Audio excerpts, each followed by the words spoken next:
विश्व देखिबो ओडिशार पर्यटन आसंता काली ठारू आरंभ हेबो ओडिशा ट्राभेल बजार पंचम संस्करण घरोई और विदेशी टूर ऑपरेटर मध्य ओडिशा पर्यटन प्रचार प्रसार पर गुरुत्व दि जाउछि। पर्यटन विभाग एवं शिल्प संघ फिकिर मिलित उद्यम कोणार्क आयोजित होगाकू जाउछि 3 दिनिया कार्यक्रम। ओडिशा होउछि प्राकृतिक संपदर गंताघर। सारा विश्वर पर्यटकों को आकृष्ट करने ओडिशा पाखरे पूर्ण संभावना रही। से संभावना विषय देश एवं विदेशर टूर ऑपरेटर को अवगत करने को आयोजित होउछि ओडिशा ट्राभेल बजार 2023-24।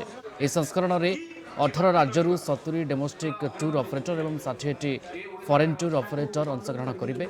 एसहित विदेशी टूर ऑपरेटर और ओडिशा टूर ऑपरेटर मध्य B2B मीटिंग हेबो।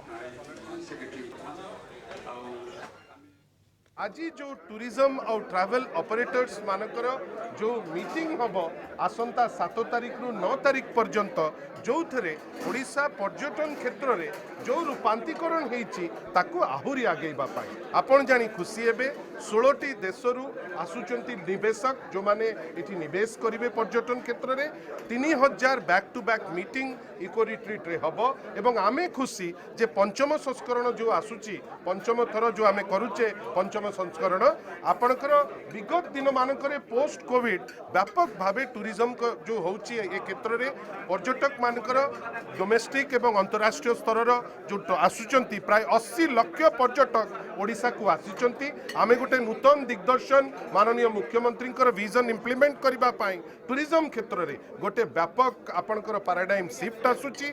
आमे सर्वाग्रे माननीय मुख्यमंत्री विजन इम्प्लीमेंट करबा पाई लागिचु। आ जो ट्रैवल बाजार हम आमको लगुच ओडिशा को आउ गोटे पाद आगेब।